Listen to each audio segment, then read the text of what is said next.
দাওয়াত খেতে গিয়ে দাওয়াতের আয়োজন দেখে পুরো অবাক হয়ে গিয়েছি। কোনটা রেখে কোনটা খাবো? শাক, মাছ, সবজি, মাংস, শুটকি কোনটা ছিল না বলেন? যাই হোক আজকে দাওয়াতে যাব। তো সকালবেলা ঘুম থেকে উঠেই এই যে মাংস ভিজিয়ে নিয়েছি, মাংসগুলো হচ্ছে আমার নানি শাশুড়ির বাড়ি থেকে দিয়েছে আমাদের জন্য। প্রতি কোরবানির সময় আমার নানি শাশুড়ি আমাদের জন্য মাংস রেখে দেয়। তো এবার আমরা গ্রামে আসার কারণে আমাদের কাছে দিয়ে দিয়েছে।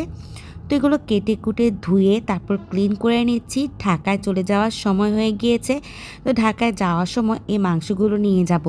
তোমার হাজব্যান্ড বলতেছিল যে এখান থেকে যে তুমি লাকড়ির চুলা রান্না করে নিয়ে যাও, তাহলে এটা খেতে অনেক বেশি ভালো লাগবে। আর যদি এমনি নিয়ে যাও বাসায় গিয়ে রান্না করলে সেই একই রকম খাওয়া। তো সেজন্য কী করলাম, লাকড়ি চুলায় মাংস রান্না বসিয়ে দিয়েছি। মাখিয়ে ঝুঁকিয়ে যেভাবেই বসান না কেন, লাকড়ি চুলায় রান্না করলে খেতে কিন্তু আসলেই ভিন্ন রকম লাগে। তো সব কাজ শেষ টেস করে গুছিয়ে নিচ্ছি।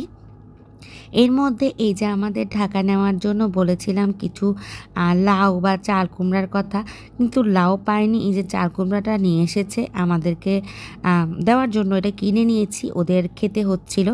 মানে ওদের ক্ষেতে এরকম লাগানো হয়েছে চাল কুমড়া, মিষ্টি কুমড়া, লাউ।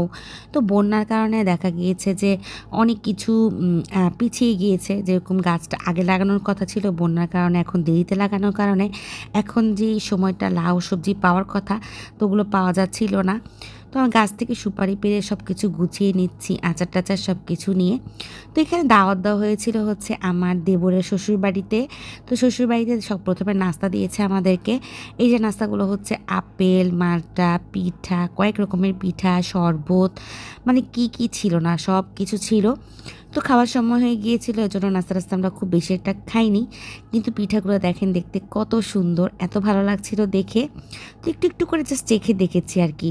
তো তারপরে দুপুরে খাবার দিয়ে দিয়েছে শিং মাছ, পাবদা মাছ, তারপরে রুই মাছ, তারপরে হচ্ছে কি বলবো, কবুতরের মাংস, হাঁসের মাংস, কি কি যেন ছিল অনেক কিছু, খাসির মাংস, গরুর মাংস, কয়েক রকমের ভর্তা, তারপর হচ্ছে শুটকি।